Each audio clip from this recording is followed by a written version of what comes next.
Hello everyone, welcome back to my channel Easy Learning Therapy.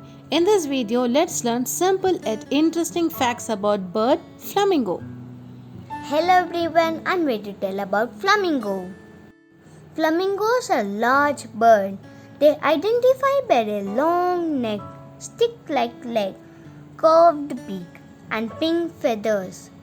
Flamingos are water bird. They live in and around lakes. They are very social birds. They eat plankton, algae, shrimp, and aquatic plants. Flamingos embody saying, "You are what you eat." Indeed, flamingos are not pink. They born with grey feathers when hatched and gradually turn pink over the years.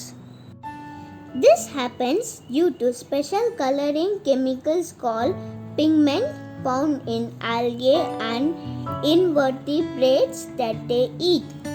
Baby flamingo is called flaminglet. Thank you.